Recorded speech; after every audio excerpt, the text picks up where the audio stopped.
Welcome back to Manifesting Me. I'm Abigail Unfred, and today we will be interviewing Brianne Myers, and she was going to tell us a little bit about Hues Dance and kind of like her ups and downs of being a small business owner and what she has overcame and kind of how to time management, all of that in one. So welcome to the show. Thank you for being here, and thank you, Brianne, for being here. How are you today? I'm good. How are you? Good. So I know that, we have been following each other. We went to junior high together for a long time on social media, and I've seen you kind of build your business up. Tell me a little bit about it so like everybody can know about you and what you do. So I'm the owner of Dance Hues Studio, and I'm also a founder of Daisy Studios, Inc. When we knew each other, that's when I started dance. The only reason I was able to start, I come from a big family, so my teacher allowed a lot of us to dance at a much lower cost than anywhere else. So that was really the only reason that I started on my dance journey. And in high school, I decided like it was something that I wanted to do after high school in some sort of capacity. So I had decided to major in dance in college and explore that. And while I was in college, my teacher, who I was then teaching for when I was 19, decided to move. And so at that point, her program had kind of merged with another program, and she said, oh, like, you can keep my stuff, keep the program name if Bree takes over. So I took over, and it just didn't really go very well. Our students weren't really getting the respect, and parents weren't really getting the respect they deserved, and the dance program was kind of taking a back burner to other things that organization was focusing on. And so I decided like within a month that we weren't going to stay, and that I almost felt like a responsibility to provide for those kids outside of that program. So a lot of them were like grandfathered in on lower rates. And so I opened a sole proprietorship and just applied for a line of credit through my own name in November of 2013, and then I opened my studio in January of 2014. Did that for about 2 years, and then almost 3, and then transitioned to nonprofit in August of 2016. Operated my studio under that nonprofit for 6 years, and then just recently, August 2016, the nonprofit branched out on its own and is now its own organization that partners with my studio. So I created a new LLC just so that the nonprofit could expand its reach and work with other organizations, and the dance studio could focus more on operational matters, and the board of directors for the nonprofit could focus more on the mission of the nonprofit. So the Daisy Studios, Inc. stands for Driven and Inspired Support for Youth. So their mission is to provide financial aid to youth that qualify based on household income and size. Yeah. So they partner with my studio to create a program for that and hope to expand that. So that's kind of a little bit about my business. A couple weeks ago, we just put on a gala fundraiser and raised about $6,000. We offer through Daisy Studios about $18,000 in aid every year. So that's insane. That's insane. Yeah, it's a lot. It's actually a tuition reduction. So we're trying to change it into a scholarship so that it's actually funded. Because right now a reduction just means that it's just not paid for. So we really want to create a scholarship fund where those fees are being covered so that we can, support the resources it takes to service those students at a lower rate, because we do have other students in the program at Dance Hues that pay full rates. So, when you're dividing your resources to cover all those students equally and you don't have the funds to do so, right, it makes it a lot more difficult to keep staff and to keep staff that are qualified and committed, and also provide other resources because, resources cost money typically. Yeah. So they say you got to pay to play. Yeah. Yeah. So we put that gala on a couple weeks ago within the matter of like 2 months. So our next one, we plan to work on it for about a year and hopefully cover that whole $18,000 goal. I think we can do it because we kind of just threw it together. Yeah, no, $6,000 in the first go around. And So how many kiddos do you have that are underneath your watch, like in your dance studio? So usually we have about 80 students enrolled at Dance Hues. Usually about 15 to 20 of those kids are in the reduced rate program. So about a fourth or so. Oh my gosh, 80 kids. I Yeah. have I have two, and I am going insane 99% of the time. I cannot deal with like Jazzy. She's 8 now, and so everything is a catastrophe, a big thing. How do you like juggle all of these, like I know that you said you have staff and you have help, but I just knowing you, I know you have a big heart and that you want to, take on everyone. How do you kind of juggle all of those kids? So I kind of consider myself like master of scheduling. Oh, yay, that's a plus. Okay. So it comes really naturally to me. As far as like time management goes, I schedule storefront hours, classes, staff schedules, dancer schedules, and all the configuration it takes to do that, and try and get all the staff the hours that they want in limited number of days, because most of my teachers have to work other jobs. Mm-hmm. And also the dancers for the parents and their family schedules, and just juggling everything, trying to get the most classes, or the desired classes, or classes that are best for them, especially if they want to take a lot within like a few days a week, and not every day of the week. I really value that, and I think that's important for families, and even just dancers who are in multiple things, or trying to really focus on school and dance. It takes a lot, but I mean, it's worth it for sure.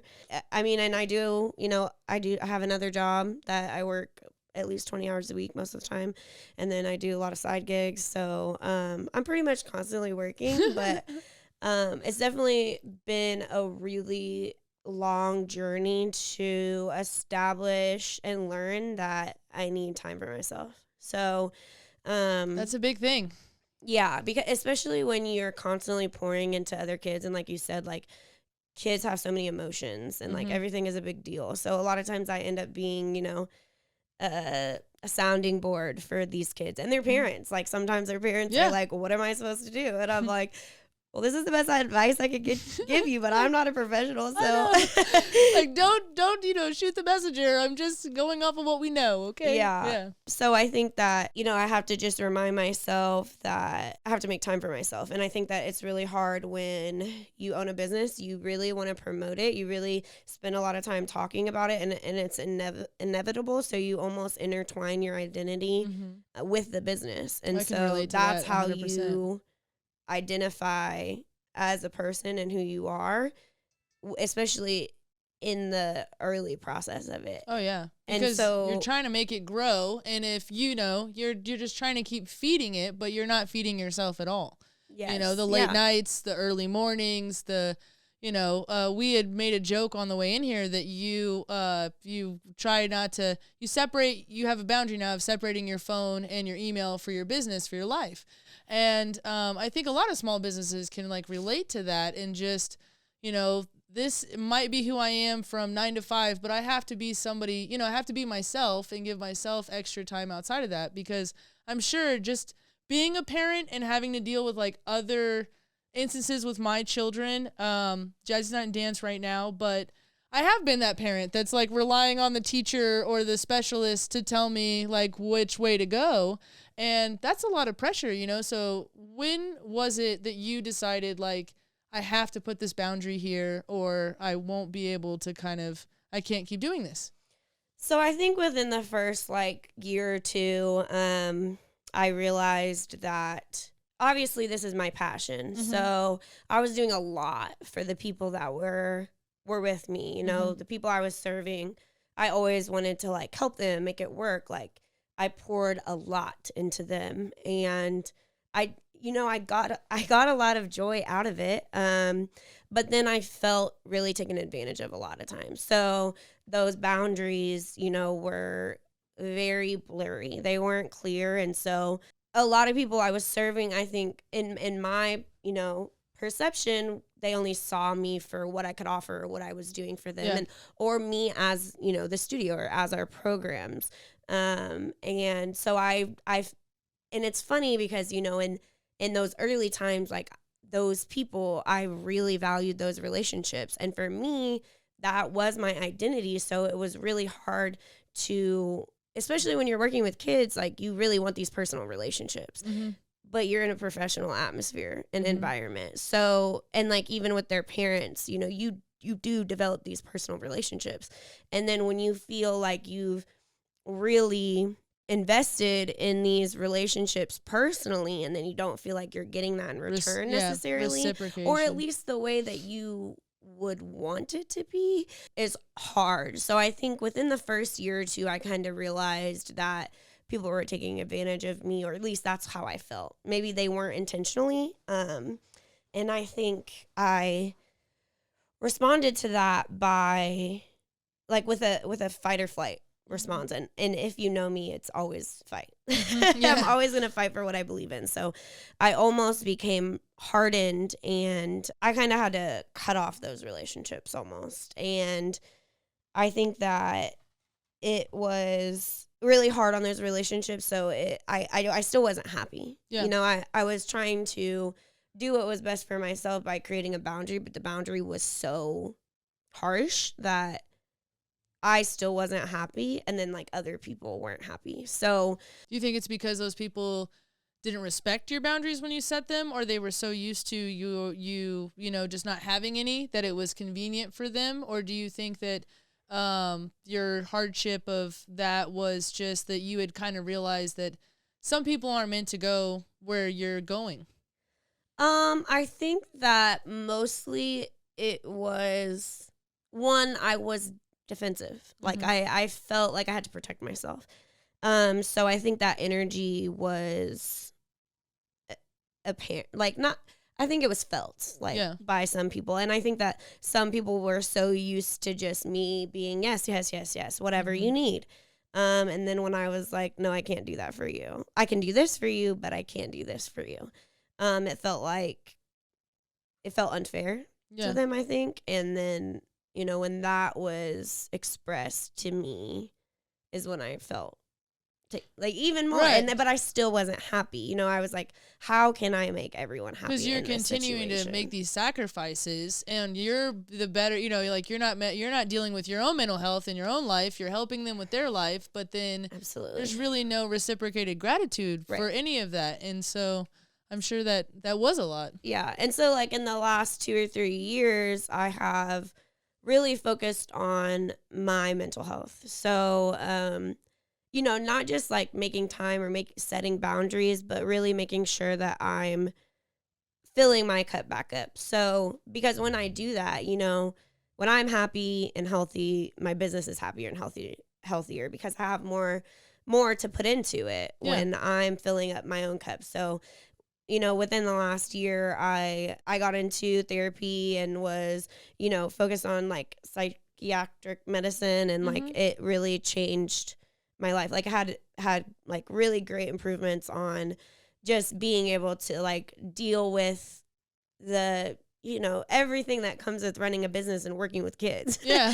Because like not only are you running a business, but you're also working with kids and like so involved in like their family dynamics. Yeah, and, like, it's trying like to having navigate 80 that. kids. Yeah. I mean, it's just, it's hard because, you know, you are very invested in these kids, but you're not their parent. But you have, you know, you're working with the parent to give them the best you can give them. And so it's definitely hard to navigate. But I think that once I started doing that, I learned that a lot of times when people are upset or you feel like people are taking advantage of you, that it's not personal. Yep. As much as it feels like a personal attack, once you separate your identity from your business, even when it's your passion, you can understand that you can approach this impersonally, but with still with grace and compassion, but not defensively. I've had to learn that, you know, like this is my contract. You know, like I withheld my end of the deal. Now you withhold, you know, I'm not doing this out of spite. I'm doing this because this is what we agree, you know, is an agreement. And I'm sure you guys have some sort of, agreement with the parents, and you've had to set these. You talked a little bit about this. I just kind of want to go further more on, like, you had to really change your mindset. Your entire mindset of when you first started your business, and we all get this way. We get like the glitter, like the shiny stuff, and you're like, I'm going to start this business. And, for me personally, I was like, I'm going to start this business. I'll have all this time with my kids. I have a daughter that's special needs. And then you find out that none of that is true. And that's such a lie. You're going to be in this every day, all day. And so with your mindset as what it is now, how has your mindset changed, Like I said, I mean, just knowing that what I do isn't who I am. Yeah. Even if I'm like fully committed to it and like completely passionate about it.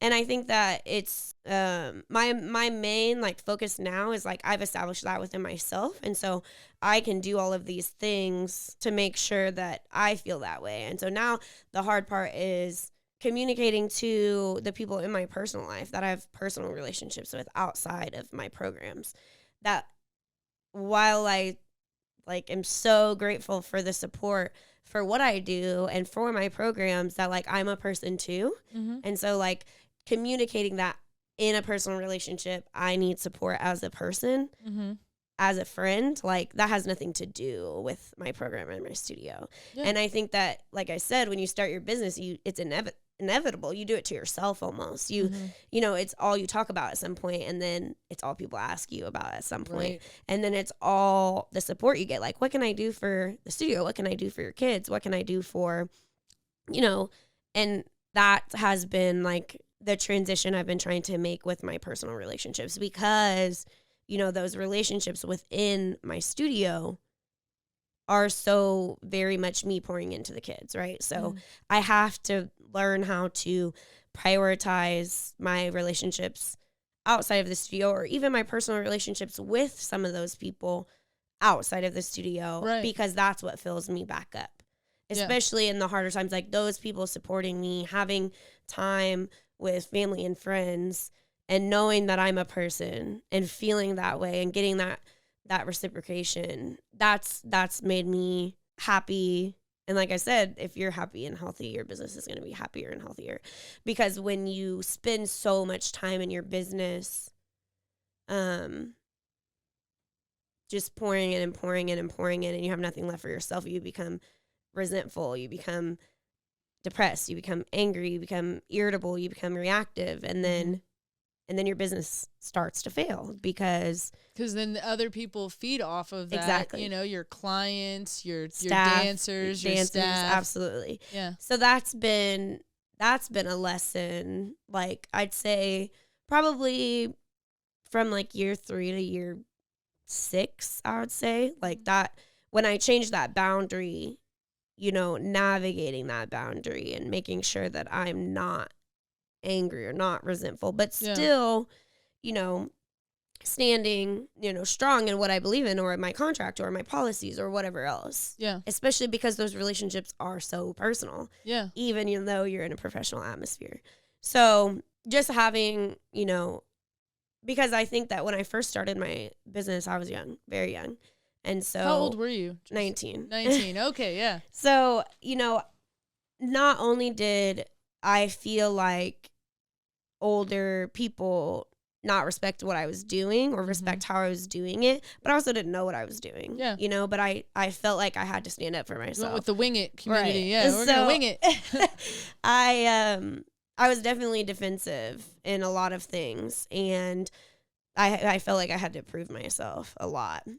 It took me, I had that boundary, and then that boundary was so harsh, and then I had resentment, and I had, some negativity per se about certain parts of the business. So when I realized that it was negatively affecting the business and my own life, my own happiness, and other people's happiness in the business, whether it's staff or dancers or parents, that's when I was like, oh, like I need to make a change for myself, not only for the people within my programs, but also for myself. And like, not saying that people were like completely unhappy, but I think it was hard for me I was so defensive and felt like I needed to prove myself and protect myself from people who had taken advantage of me, that it was hard for me to receive and apply, you know, constructive criticism and constructive like it was feedback. bleeding That onto would the be healthy, you know? that would be, you know, helpful for me, because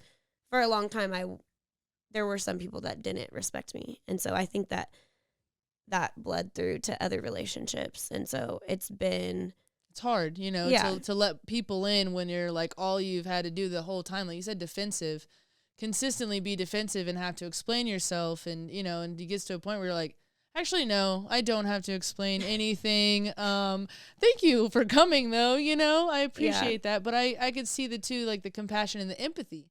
You know, you want to empathize with these people. I think empathy is a huge thing for me. I try to empathize with everybody, not sympathy, but like really understand them and why they're, you know, why would you think of, especially some of these people I'm assuming you've had relationships with for a long period of time, you know, years, and so that would make it even harder, because you're like, you know me and you're still treating me or saying these things to me as if I was, you know, nobody, like I've done nothing. Yeah, and that's the hard part, is when you own a business, you put everything into it. Mm-hmm. And so like it's not anyone's fault. Like I don't have any resentment or anything for people who maybe, you know, there were disagreements or anything like that, because really it's your own responsibility to make sure that you're responding to that in a way that is going to improve the situation. And so that's a big part of how, you know, my mindset has changed, is when people are upset, I'm not upset that they're upset. I just try to empathize with them, explain where I'm coming from. And I think that really, like, in a way that's like, you know, I have to do this because this and this and this. Like, I think that people, when you are transparent in a very just kind, casual way, not a defensive way, because I'm always transparent.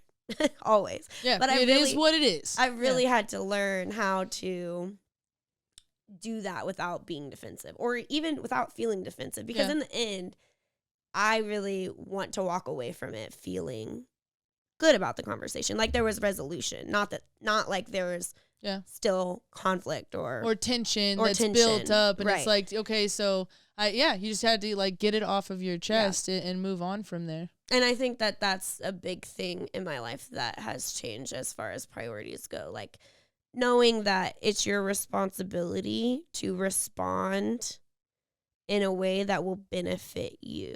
Yeah. No matter how you feel about what people are approaching you with or saying or how they feel. You know, it's like you want. And I feel like we're a lot alike. You know, I've always been somewhat of a people pleaser. You know, I want people to be happy around me, you know, and I always thought that's kind of what energy was that if you're, like you said, pouring into their cup and you're pumping them up and stuff, then you're going to get, and it just, when it doesn't work that way, you're like, well, that was a waste of time, you know, but not all of it is a waste. A lot of it is a lesson. And that kind of, you know, the lessons along the way, what was the thing in the back of your head that made you just kind of want to stick? I mean, I know dancing is your passion, but through all of that, I mean, I've dealt with, you know, nonprofit grant and all of that's a lot of paperwork and it's a lot of headache. Like, what was it that was like, you know, this is making a difference? Was it the kids or? It's definitely the kids for sure. I enjoy, you know, I really enjoy like pouring into their cups. Like I love what I do. Well, and kids are great because they at least like, you know, for the 10 minutes they're active, they, you know, they want that. Especially the kids who grow through the program. So the kids who are still in the program in high school and have been in the program for 3, 4, 5, 6, 7, 8, 9, 10 years, they really start to show their appreciation. And it makes up for the maybe kids or parents who don't. And not that they're not appreciative. I think that some people just struggle showing that they're appreciative. I'm one of those people sometimes. Me too, yeah. So, but I really enjoy pouring into their cups. So I just had to learn that it's not their job to reciprocate. I am a coach. I am a mentor. I am a teacher. That's my job. Mm-hmm. That's what I do. So I have to find other ways, other people, other relationships to pour back into me. And that's my responsibility. It's not their responsibility to reciprocate those things. Because you've already established that professional and, you know, personal. And even though it is a personal relationship, yeah, it's not really supposed to go both ways. Yeah, no. I'm supposed to teach them, you know, and I do learn a lot from being a teacher and learn a lot from each kid and how they respond and how they learn and the trials and tribulations that they go through that they share with me or confide in me. But like I that's a big thing too. I just realized that I am a person outside of that, and my relationships in that space aren't the only thing that's important, because like I said, I was really young, so I was in college and I was juggling college and a business and, you know, other small people's lives and troubles, and then like also having another job to support myself. So because everybody knows that like you're not making money as a business owner within the first if anyone, most of them fail within the first 5 years. So yeah, I'm like, if anyone thinks that you're coming out making, you must be doing something like crypto or, you know, just something great, because owning a small business is very expensive. And even after you put your fees in place and all your stuff in place, that was something I had to learn, was paying myself. Oh, yeah. And it just sounds like such a crazy concept when you talk to people that aren't entrepreneurs, but I'm like, well, no, we had to do this and then this went wrong. And so I had to pay for this. And, you know, so no, I didn't really pay myself. Yeah, I didn't pay myself for, I think, 2 years. And then, you know, I really got into the budgeting side, and I think that that's really important. You have to see. So currently, with the transition to LLC, we really don't have the budget right now for my payroll, because we don't have the residual profit from previous years like we always have. And so, you know, fundraising and having the support for those reduced rates is going to be really beneficial for me. But so it's been, you know, I think as a business owner, sometimes you do have to sacrifice that if you want it to work, because I could cut hours, but then I'd be working more. Yeah. And then I'd be more resentful, and then I'd break. You know, it's a hard balance. You want to make sure that your business is successful. You want to make sure that you're paid. You want to make sure your employers are paid. You want to make sure you're not overworking yourself. And it's hard to balance all of that, especially when, you know, your program is small, your business is small, especially after COVID. You know, we actually did really well up until like this August. That's when we saw the biggest hit to our program. And I think it's just an adjustment families are making. They're prioritizing and not overcommitting as much. So we just have less students who are taking a lot. We have about the same number of students, but we have less students that are taking more classes, spending more money because on it is per class, right? Yeah, we have, you know, packages. So if you take a certain number of classes, we have a max of like $200 per kid, and that's at full rate. So they have unlimited classes at that point. But we have less of those kids now. Well, and still, I mean, I looked into dance classes for Jazzy a couple years ago when we moved back to Kansas City, and that's a very fair rate. I mean, oh yeah, it's very inexpensive. I mean, most unlimited reasonable rates, if they even do them, are like $350 a kid. So, and then like our 30-minute classes are like $30 a month. So, you know, there's you know, increments. But I just think as a business owner, like budgeting is a really important thing, and you have to weigh what's more important. So right now, it's more important for me to not be teaching every single class, because I'll get burnt out. To not cut those hours and just cut my pay a little bit. And you went and got another job. I've always, since the beginning, had at least one other job running the studio. Always. Okay. Never have been able to fully support myself off the studio, because we're a nonprofit. We were a nonprofit, or we function with a nonprofit. So we don't collect the tuition that most studios would collect, because, I mean, that's $18,000 a year that we're reducing in tuition to help, you know, these families. And you'd rather have them dance than, that's honestly remarkable. That's awesome, because, you know, compared to, you know, keeping 80 kids, being able to do something outside of I mean, the home I grew up in was not the funnest. And so having basketball and other things to pour into and to go out and express yourself is a huge part of mental health. It's such a tiny, like at it really is going to make an impact. Like you said, if you hadn't have joined that class back in, 2008, 2009, then would this still be your passion? If that one teacher had not, yeah. Yeah. I was so young, so when I was in college, juggling everything, juggling school, juggling another job, juggling the studio, that's when I started neglecting my personal relationships. So, friends stopped Hanging asking out, me things, because I was always busy. I was always working. I wasn't making time for those things. And, in my mind at the time, it was, this is what's important. And also like it was that I wasn't making time for them, but in reality I wasn't making time for myself. Right. Because those relationships are important, and I'm still friends with a lot of those people who just kind of gave me a break at the time, but it really affected me because I wasn't like, you can only say, oh, I'm sorry I can't go enough times before people are just like, yeah, I'm not even going to consider you. That happened to me recently where somebody really close to me, I assumed that like I was going to be, part of their wedding. And they were like, no. I'm like, oh, cool. And so but you think about how many times did they offer for you to go do things. And then before you know it, they're still a main character in your life. Right. Because all you do is work. Yes.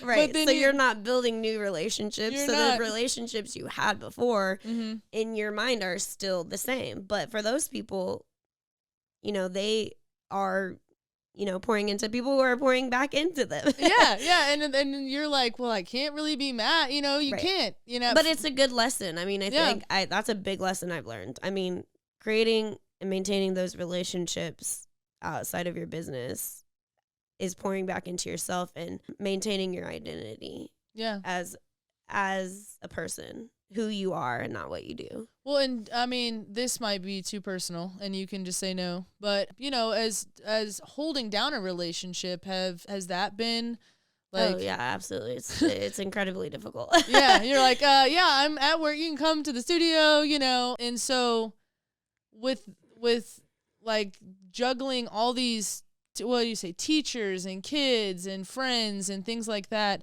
What did you do this year that was just something that was like for you and you had to, like you just wanted to get it done. You wanted to do it for you. So about a year ago, I got engaged actually. So, he proposed in Italy and we've been together seeing that and I was for like, a long time. Yeah. So I think that just like realization that, we've been together a long time. He's been there the whole time that I was so preoccupied with other things and so focused on other things. And, here we are, and this is important to me, having that time off and that time away and just being able to spend that. And then, my sister got married in October and I was her maid of honor. So I think that just focusing on those moments and, a good friend of mine got married a year and a half ago, or almost 2 years now. And just being in her wedding and just realizing how much that really makes me happy and pours back into me was a big lesson. And so just taking those moments and enjoying those moments, because I think a lot of times like birthdays and baby showers and things like that. Well, especially now because we're at the age that people are having kids. I know. And so like, just trying to be involved in those people's lives in that way was always hard. And so now I'm just learning to do that and just realizing that that is important to me. And also finding friends that think about like, well, what day works for you? Yeah. And that's really, that's like above and beyond almost, like considering that, my schedule is so crazy, and having those friends that want me to be there because they know I will make time if you know ahead of time. If I know, or like if they ask, and that's been a game changer, because now, I have really good friends, like some of my best friends who do that often. So I get to see them often. Yeah. And So I'm getting married in about 4 months, and just taking the time to plan that and do that and enjoy those moments has been like really exciting. It's been a little stressful because balancing everything Oh, I'm sure. I'm sure. is a Yeah. lot. Planning a wedding, helping my sister with her stuff, on top of all the scheduling and the jobs and all of those things has been a lot, but it's definitely been beneficial for me. And also I recently, about a year ago, started judging for competitions, and that I really enjoy that, and taking time away from my own business to do that has been Hard. just something, well, it's been something that I really enjoy. Yeah. And it's still work, but it's something that isn't really directly for my business. And So it's it's been something nice to have personally that you something. get to Yeah. do personally. And I think that's really important too. I think that finding things that you're interested in or enjoy outside of your business, especially if you're blessed enough that your business is your passion, Mm-hmm. it's really hard to make it about business and also still have things you enjoy outside of it. And people are always like, oh, you love what you do. And then there's that saying, like, if you love what you do, you'll never work in a day in your life. That is complete false. Yeah, no, completely that's a false. lie. Yeah, that's You can still a love lie. it and not agree with anything that's happening right now. Yeah, you know? it can still be your passion, and you can still love it, and you can still also hate it. Yeah. Or hate aspects of it, or just like it's also a lot of work. Like, it's a lot of work no matter what. And so On more than one scale. It's Yeah. not just physical work, it's mental. It's Yeah. mental work. It's, well, and that too is like a big thing that has helped me this year. And we talked a little bit about it, was like, I asked you to bring a book today and to kind of talk about how this book has helped you kind of get to where you're at, because my whole goal of Manifesting Me is that, other people are out there trying to manifest what they're doing, and to realize that there is not this huge taboo over small business. Like, you can be a nervous wreck and still be doing just fine, and as long as you're moving forward mentally and physically and spiritually, emotionally, that you have a chance at growing your business. Because I love how you said that. Say, like, if you're healthy, your business is healthy. And that can't be any truer, because, then if you're focusing on, your mental health and your emotional health, then, you are limitless on, like, where you can grow and stuff. What book did you end up bringing today? I brought a book that doesn't relate to that, so but I want to touch on that really quick. So that's actually something in the last year and a half that I've really focused on. So I grew up thinking that it was almost a sign of weakness to talk about, emotional or mental hardships. And I had to learn that it's actually a sign of strength to be able to talk about them, because I'm the type of person who keeps it in for so long until I break, and then I'm depressed, I'm angry, I'm whatever, and so that's been like one of the best things. So the book I brought, I actually haven't looked over it in a few years. One of my moms, who I actually have a really great personal relationship with, gave it to me for my college graduation. So 2016, so 6 years ago actually. And I probably haven't looked at it in about 4 years, but it's called You Are a Badass by Jen Sincero. And so, how to stop doubting your greatness and start living an awesome life. This is actually about like productivity. So it was so inspiring that I never finished it, because it was just like, oh yeah, you got to get up and do it now. Get up and do it now, and I should go back and read it again, because then it has things in here about like love yourself, how, find compassion, erase the other person from the equation, like, just learning how to balance the emotional and mental health aspect of all of the things it takes to be successful and have drive and like always be grinding. Yeah, you because know? I think for like entrepreneurs, small business owners, we start the business and then we work on that type of, then you work on all of the things that you really have to have for your business to grow. Yeah. Well, thank you so much for coming today. I really appreciate you like just coming, talking with me, hanging out. And before you go, I do want to like tell everybody what your socials are and like how to get involved. And if you do have any like upcoming events or anything, like how do we get a hold of you? How do people get a hold of you to like sign up for classes and stuff too? So Facebook is Dance Hues Studio, I believe, at DanceHuesStudio. Let me check, because like in the 9 years that I've been open, we had to make a new Instagram and Facebook. Our Facebook was hacked and I had to get rid of it. And, and